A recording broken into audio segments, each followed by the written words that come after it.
Hey everybody. All right, it is Thursday, 29 April, man. We are almost through the month of April. We got one more day left. That's be tomorrow. Anyhow, just really happy to have everybody on that is joining in and watching live. I know last Tuesdays, man, it was a very well watched one, so it was awesome.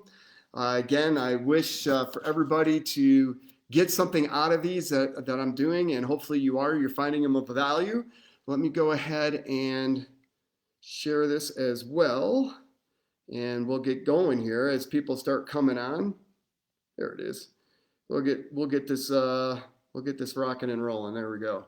All right, so today we're going to talk about living in the moment, and how this came about is kind of an interesting story.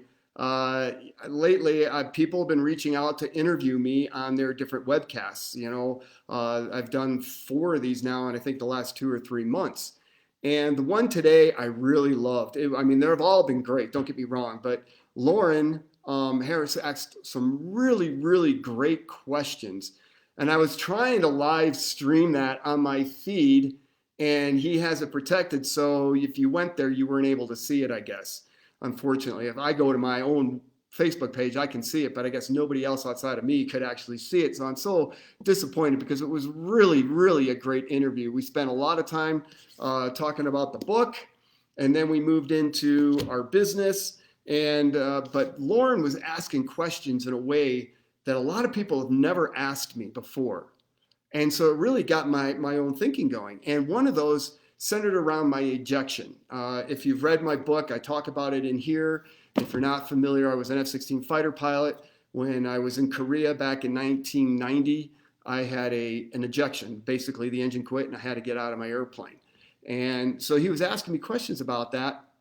And one of those questions that kind of spurred this discussion today for this live was, did you get scared? Were you scared?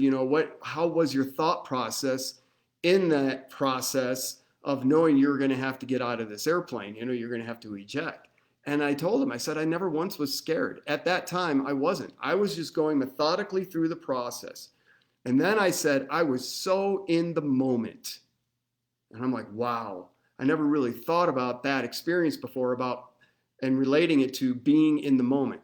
But at that time of the emergency, from the time my engine quit till I actually pulled the handle and got shot out like a cannon from the cockpit, I was in the moment. I wasn't thinking about the past, wasn't thinking about the future. It was all about what I was doing right now. And so then that got me thinking a little bit. I've spent a lot of time on this subject. There's an amazing book called The Power of Now by Eckhart Tolle. I highly recommend for everybody to read. We're going to talk a little bit more about that as well. But where do you do in your life, maybe with a hobby or something, where you just lose the sense of time? Because when you lose the sense of time, that means you are truly living in the moment. I think it was Albert Einstein said something about, when you're with a beautiful lady, time just evaporates. But if you're waiting on the government, it takes forever. Something to that effect, way paraphrasing that one. But it's true, right? When you're doing something that you really, truly enjoy, you are so involved in it, time has no meaning. You're living in the moment. Now, gurus and Zen will tell you that is the ultimate place to live all the time. I don't know if we could get away with that in our day and age. There's a lot of pre-planning that needs to go on, for business aspects and stuff like that. But when it comes to your own life, it is really important. And, let's talk about depression. Depression is huge. Suicide's huge, right? What is depression? What are suicides? It's people living in the past. All right? They can't see the future, or very difficult for them to see the future, and very difficult for them to live in the moment and now, other than getting wrapped around the misery, because if they let go of that misery, they don't have a life, because their life has become the misery. So it's a very dark place. It's a very tough mental challenge to overcome, but it can be overcome without medications, without synthetic drugs, naturally. It's just a matter of understanding the mind and being able to work with the mind.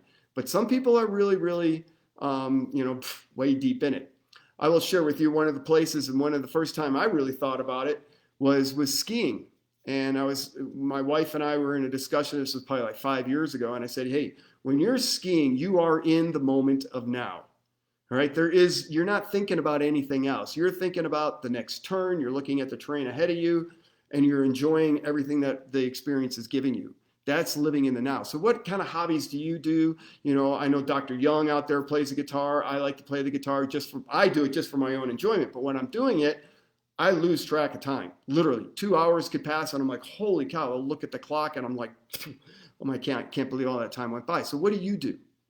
Because if you can find something, if you can think about something that you do that you truly love, and time doesn't seem to exist while you're doing it, reflect on that, and that's truly living in the moment. Okay? So then ask yourself, how often do I live in the past? How often am I trying to live in the future? In personal growth, we do a lot about setting goals and visions and where we want to head to in imagineering. There's a book called Imagineering, how to do that scientifically. But that's not necessarily living in the moment. All right. What you do with that, what the ultimate goal is to be living in the moment, but in a future scene of your life. All right. That's what imagining is all about. And it's very powerful because then the universe goes to work to bring that and make it manifested to you. All right. So that's another powerful aspect of this whole thing, a moment and now, but that's not what we're really talking about. Right.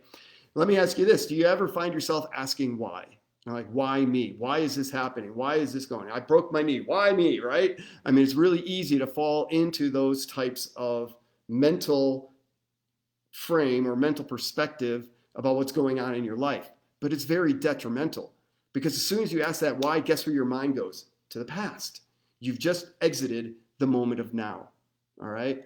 And the moment of now, my broken knee, even while I had it, even when it was killing me, it was so painful. I mean, discomforting and just trying to get around and all this. It would have been very easy to fall into the victim mode and, oh, woe is me, right? But I didn't.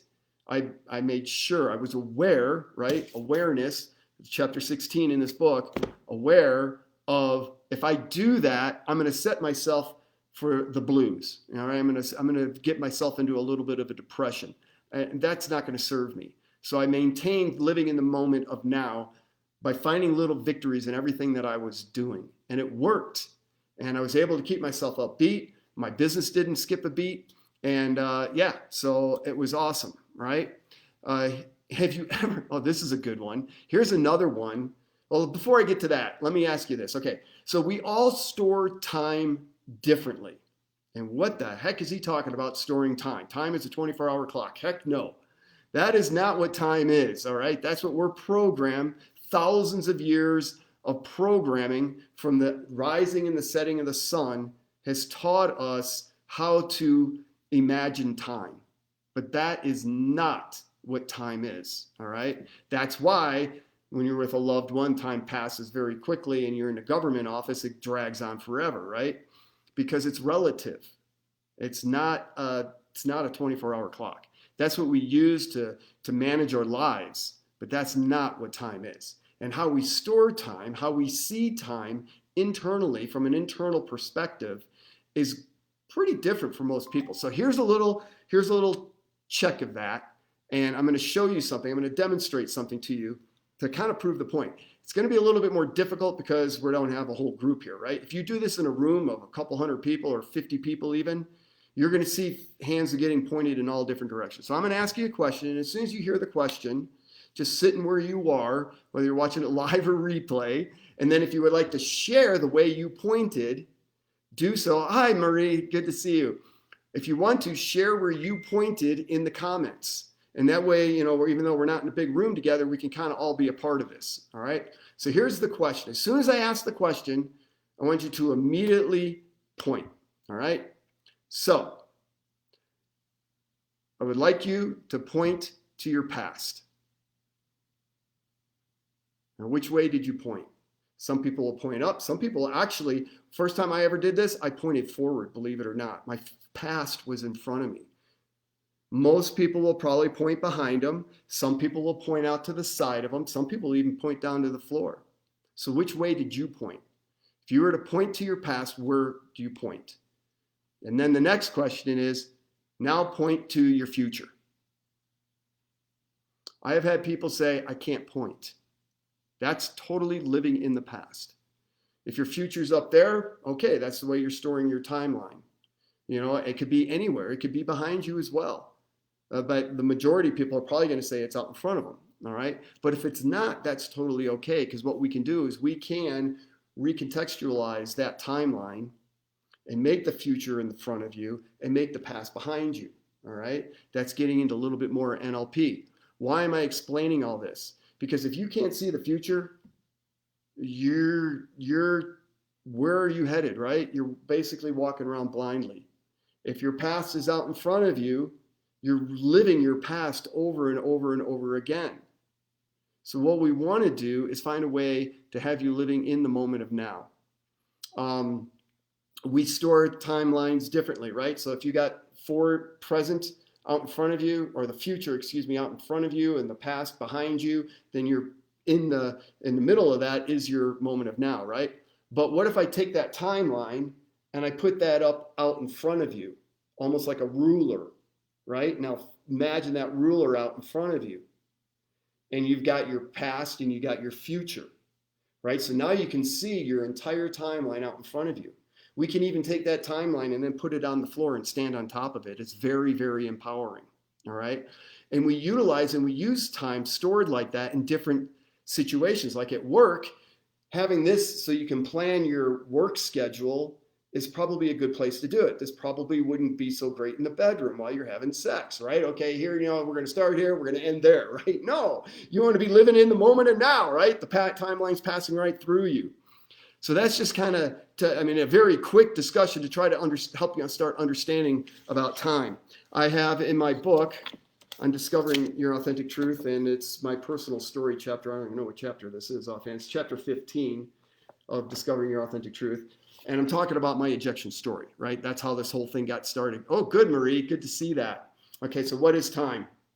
So what happened in this ejection story, and eventually get to the point of pulling the handle, I pull the handle and nothing happens. And I'm like, holy crap, what the heck is this? And then I hear a pop, and that's the canopy slowly flying away.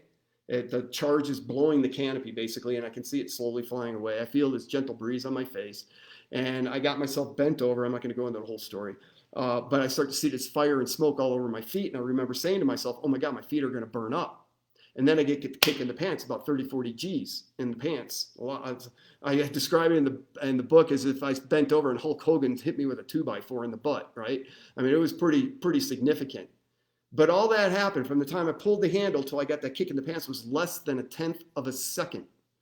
Yet I can play it frame by frame by frame. That was my timeline at that time. We want to talk about being in the moment. That was the ultimate of being in the moment. We call it temporal distortion is another word for it. So anyhow, in here, I'm kind of explaining it. And I'm like, well, what is time, right? We have been programmed with a solar time, a 24-hour clock since before our birth. It serves us well. But what is time? And then it's going to skip down. In the 60s and 70s, Milton Erickson studied the human mind extensively in respect to time with some fascinating results. For instance, one subject under a hypnotic trance thought it took them hours to count 862 individual cotton balls. So he puts this person into a trance. The trance has the person transmit them basically into a farm field, cotton field, and they're to go and count until they finish all the cotton balls or until he brings them out of the trance.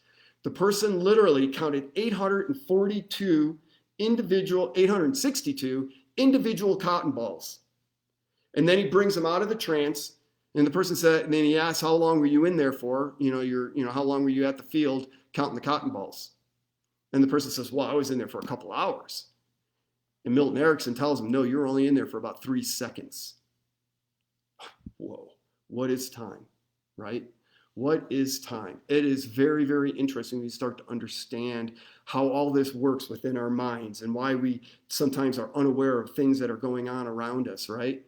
So my next question that I deferred was, have you ever been around someone telling you a story? And they're really into it. The emotions are going, the facial expressions and everything. They're so dynamic and everything. And it's like, and maybe it's not a good story, right? It's a really bad story. It's talking about somehow somebody abused them or something along those lines. And you're thinking that this just happened like within the last week because the emotions are so strong. And then you come to find out it was like 10 or 20 years ago. Whoa. All right. That past is living with that person. They have not been able to let it go. All right. They're hurting themselves. They're hurting their body by holding on to the past like that. And it's so important to be able to let that go and to be able to live in the moment. So now I'm going to read a little bit from The Power of Now from Eckhart Tolle. Again, I cannot emphasize enough the importance of this book. It is, besides mine, of course, this one's first. But then read this one because it has got a lot of great stuff in it. And I'm going to read this. This is page 72 on here. There's a couple things because this is going to explain those questions. Why is it so important to live in the moment of now? You hear that. Zen teaches it. Buddha or gurus teach it. Jesus taught it. So it's important, right? Here's what Eckhart Tolle says. He says, gratitude for the present moment in the fullness of life now is true prosperity. Whoa, deep stuff. Gratitude for the present moment in the fullness of life now is true prosperity. In my book, if you've read it or if you haven't, I have a whole chapter on happiness. And my philosophy is happiness and joy are not the same thing. You first got to find the inner joy and then you track happiness all around you. And when you're doing that, you're living in the moment. You're living in the moment of now. Gratitude for the present moment in the fullness of life now is true prosperity. It cannot come from the future. And then, but beware, the false, unhappy self, based on mind identification, lives on time, the 24-hour clock. It knows that the present moment is its own death. In other words, it doesn't want you to live in the present moment, and so feels very threatened by it. It will do all it can to take you out of it. It will try to keep you trapped in time. Think about that when you're doing your favorite hobby or the favorite thing you love to do. Like for me, it's, skiing or playing the guitar or something along those lines. When I was writing my book, it was writing my book. I would be writing for 4 or 5 hours and think it was 30 minutes. All right. So when you're not living in the moment of now, this whole thing, the false, unhappy self, is going to try to keep you from living in the moment of now, because that's where the fullness of life is. All right. So now on the very next page, he's going to go through this. And this is going to be a little bit longer, but I wrote down at the bottom of this, I said, the meaning of life. You ever seen the Monty Python movie, The Meaning of Life, right? And that's one of those things it's always asked. Maria, I love it. Okay. Boy, I want to see this. Maria has written something in the comments. She says, when my father-in-law was dying, he was looking for something. I asked him what it was. He said, time. I asked, what time is it there? He said, no time. Where I go, you can't follow. And what I know, you will no longer understand. Whoa. Holy cow, Maria. Thank you for sharing that. Powerful. Whoa. Okay, so getting it back into this, and I wrote down here the meaning of life. So let me share this with you. If you've ever read this book, you know exactly how powerful this book is. If you haven't, again, after you read mine, just kidding. I posted yesterday. Yesterday was my 4-year anniversary of this becoming an Amazon bestseller. All right. But this book is really powerful, all right? So here we go. Your life's journey has an outer purpose and an inner purpose. The outer purpose is to arrive at your goal or destination, to accomplish what you set out to do, to achieve this or that, which of course implies future.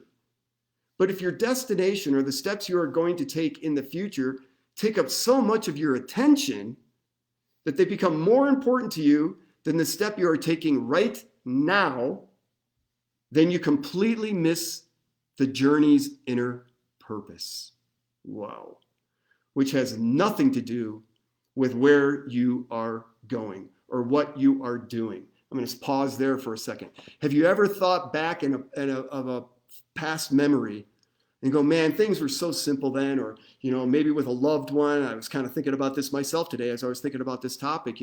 There's times in the past when Elka and I were engaged in something, and I look back on it now and I'm like, my God, how precious, how special that was.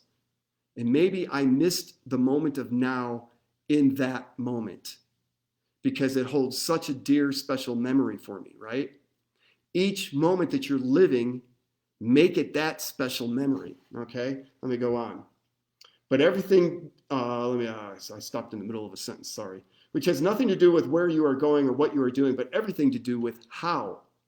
It has nothing to do with future, but everything to do with the quality of your consciousness at this moment. The outer inner purpose concerns a deepening of your being in the vertical dimension of the timeless now. And there he says it, the timeless now. When you're living in the moment, the 24-hour clock does not exist. Oh no, Maria, I froze. Shoot, hopefully it's going to come back. Somebody let me know I came back, please. I hope not. Sometimes my internet goes in and out. I hope this isn't one of the cases showing I'm still connected. Bummer. I'm going to continue just in case I am not frozen. But there he says it, the timeless now, because the timeless now doesn't have a 24-hour clock attached to it. That is a human construct. Your outer journey may contain a million steps. Your journey only has one. The step you are taking right now. As you become more deeply aware of this one step, you realize that it already contains within itself all the other steps as well as the destination. Everything's in the moment of now. This one step then becomes transformed into an expression of perfection. Thank you, Lisa. This one step then becomes transformed into an expression of perfection, an act of great beauty and quality. And here we go. It will have taken you into being, and the light of being will shine through it. This is both the purpose and the fulfillment of your journey, the journey into yourself, discovering your authentic truth, right?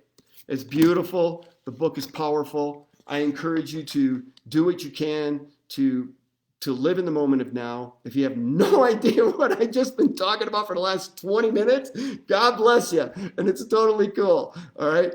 But that's why you want to read my book. And then I would also read The Power of Now. It'll help you understand this construct that we're talking about. Time is relative. And if you live by a 24-hour clock, okay, now I got to do this. Now I got to do that. Now I got to do this. Now I got to do that. There's some people that need that kind of structure. And they miss the whole value of being alive, of being able to live in the moment of now. So with that, love y'all. God bless. Wishing you a great night. Bye-bye.